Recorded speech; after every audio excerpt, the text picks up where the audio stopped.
Chris Brown, Matty Glab, live from the NFL Combine in Indianapolis, and sitting in between us right now is the author of The Beast, one of the biggest, most comprehensive draft guides you will find out there. Not out yet, Nope. but soon to be out as he is making final drafts of his draft guide.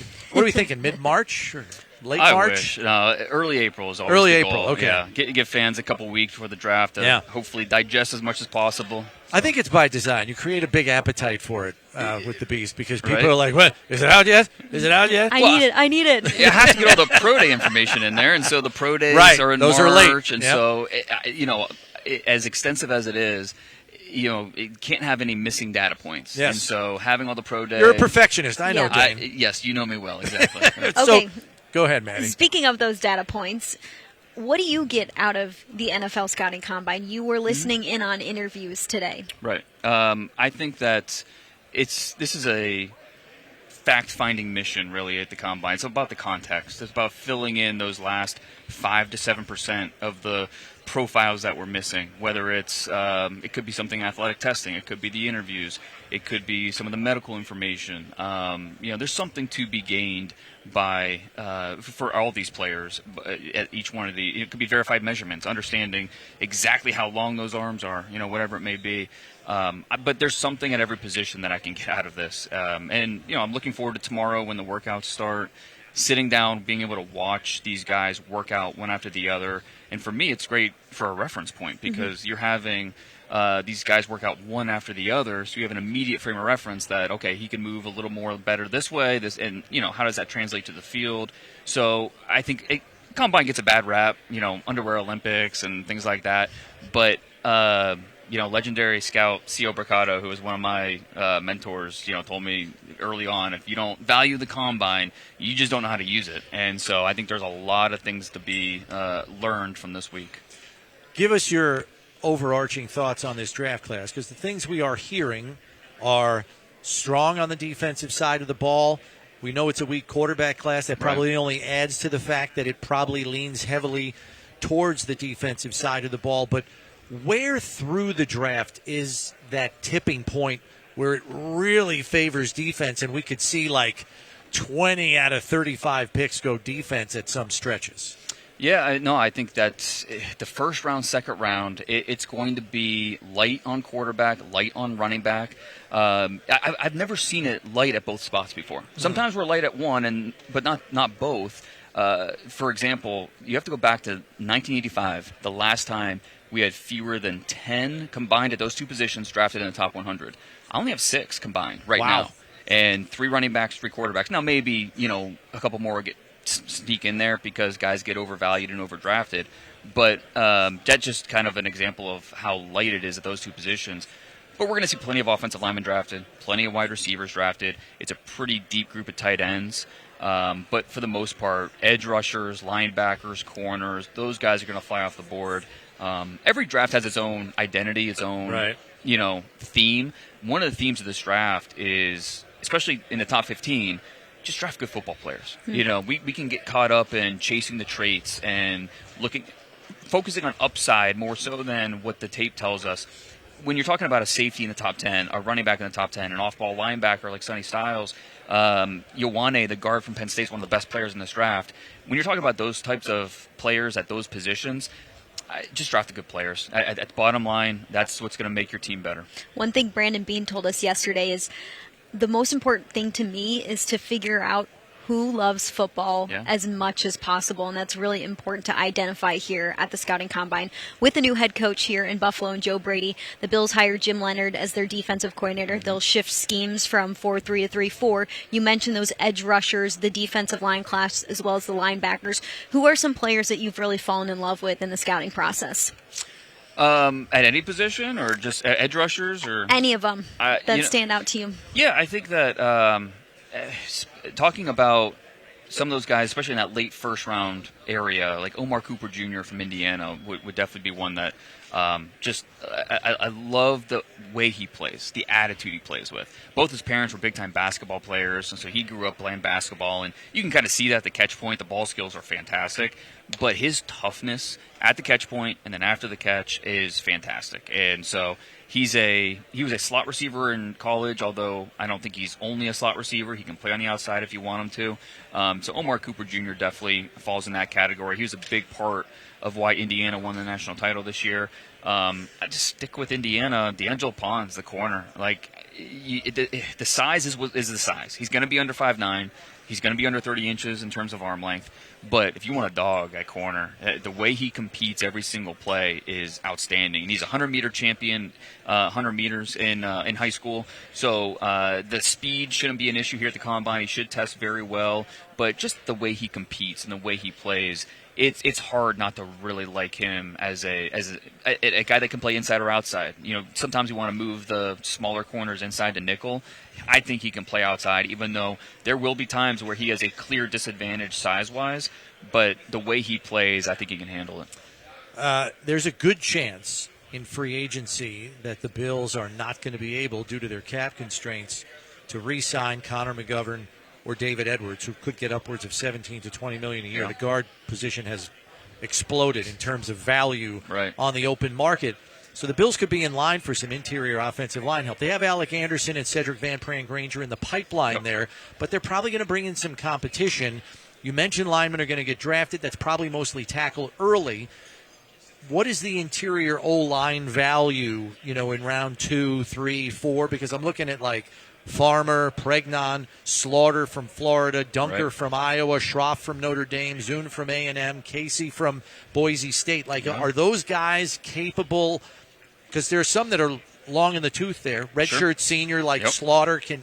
What's the hit the ground running ability of some of those guys? Yeah, Emmanuel Pregnon from Oregon, he's been around a while. I think he's ready to step in. Jennings Dunker, a tackle at Iowa, going to move inside probably to guard. I think he's ready to hit the ground running. So, yeah, those are good names. Sam Hecht from Kansas State would be another one who's kind of right there in that maybe a top 100 pick, maybe not, but because there are several teams that need a center, I could see him. Because it's not a great center class. We probably won't see one drafted in the top 60, probably. But once we get into, especially the third round, that's where the Jake Slaughters and those guys are going to come off the board pretty quickly. But overall, we're going to see Ioane, the Penn State guard, go early, and then a little bit of a drop-off. Chase Pasantis from Texas A&M is a really good player on day 2. Probably goes somewhere in the second round. And then third round might be that sweet spot if you're looking for a guard, a center, somebody that can come in pretty quickly and help upgrade your interior.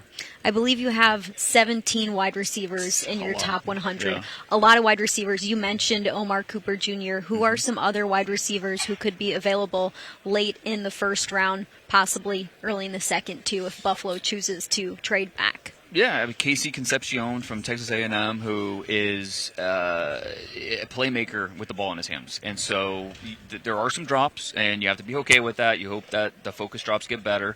But when you get the ball in his hands, he can go make plays. And whether that's from the slot, whether that's from the outside. So Concepcion, I think, is going to have a lot of interest in the back half of round 1. Denzel Boston, if you're looking for more of that traditional X receiver, he can also be a big slot. But he gives you a big target, and he can catch the ball outside his frame. He's a really good hands catcher. I don't have a ton of concerns about the way he plays. It's just he's not going to separate easily. Eager to see what he runs here. Is he a 4.48 guy or is he a 4.56 guy? Just to better understand that speed. He's not someone that's going to blow by corners, but he can win contested situations. He'll give you a target, and as long as you have a quarterback that's going to trust him, he will put the ball in places to he can go make a play. So Boston, Concepcion, Omar Cooper Jr., those 3 guys immediately stand out in that late first round area.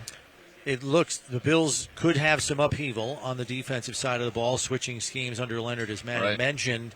They have 3 free agents at the safety position alone, and Taylor Rapp's coming off a major knee injury. We don't know what his status is going to be through the course of the offseason. I think if the Bills had their druthers, they'd like to get a veteran to pair with Cole Bishop.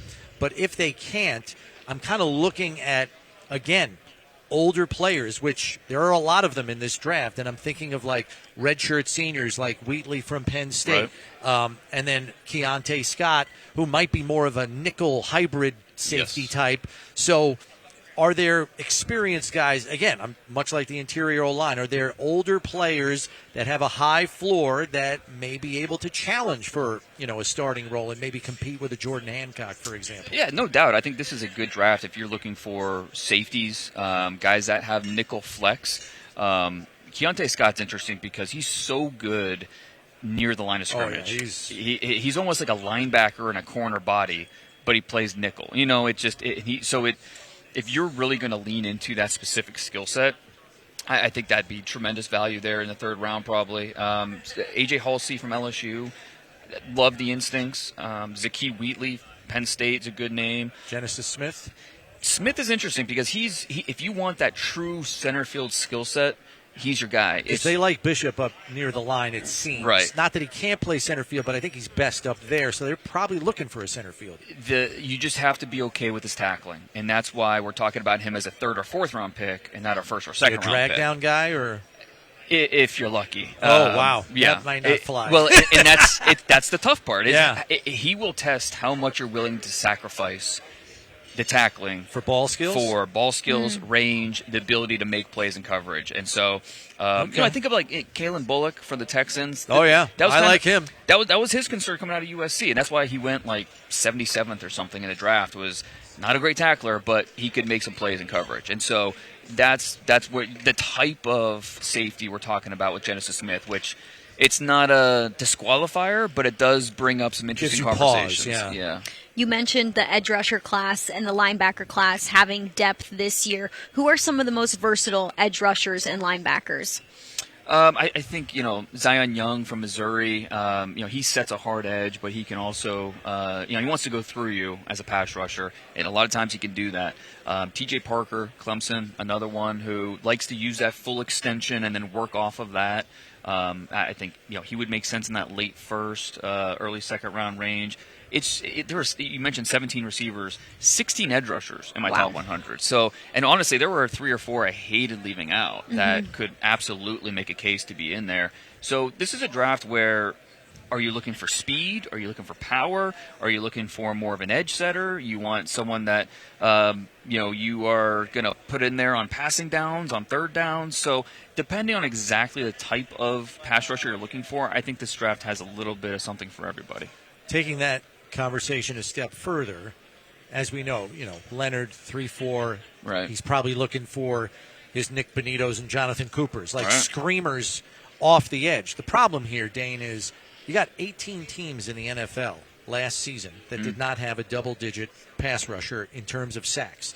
Everybody's looking for that. Oh, yeah. You talk about quarterbacks being overvalued. Could you almost see edge rushers getting overvalued and flying off the board in round one? Like, how early could you see this run getting ridiculous? Yeah, I think pretty quickly, especially if – personally, I have 14 first-round grades this year. Which is lower than most years. Yeah, not for the whole draft. We're not talking edge. Not just edge, whole draft. I think teams will be kind of close to that. And so once you get through those names and you're going to draft somebody at 22, 27, a lot of teams are going to be like, let's take the edge rusher. Let's take the tackle. Let's take the edge rusher. The positions. The premium position. Exactly. Yeah. And so. And thinking about that 3-4, like our Mason Thomas is a guy that comes to mind, Oklahoma, who, and he even said, talking to him at his interview, like Nick Bonito is somebody that he watches all the film because that's someone, Oklahoma connection. That's who he wants to model his game after, and he wants to run a 4-4 out here this week. So he's an athletic dude, and just ask Will Campbell about him. Will Campbell gave up 2 sacks as a 3-year starter at LSU. One of them was last year 2 years ago to our Mason Thomas. He's a good player. Wow. Last question for me. The Beast also contains some great storytelling about these prospects and just really dives into who they are, where they come from, more than I think anywhere else that you can find info on these prospects that are about to enter the NFL draft. As you've started that research, is there a prospect that you've come across that you think really has a cool story? Oh, yeah, definitely. That's my favorite part of this is because they're all on the doorstep of the NFL, but they all got here in different ways. Keith Abney, corner from Arizona State, I think he'll be a third-round pick. He was a 300-meter national champion in 7th grade, inline skating. Wow. Which you don't hear very often. And I tell you, watching him play corner, you can't tell me 10 years of doing rollerblading competitively growing up didn't help develop that core balance. And he's got to have, like, gigantic quads. Right. Like, exactly. Like Saquon Barkley quads. Right. So I think that's fascinating. Jack Kelly, the linebacker from BYU, grew up, he won a national championship at 5 years old in BMX racing.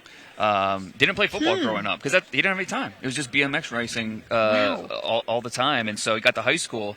He said, maybe I'll differentiate a little bit, pick up something different. Turns out he's pretty good at football as well. And I think that'll show with the way the way he works out here. Should be maybe a 4.5, maybe even a 4.4 guy.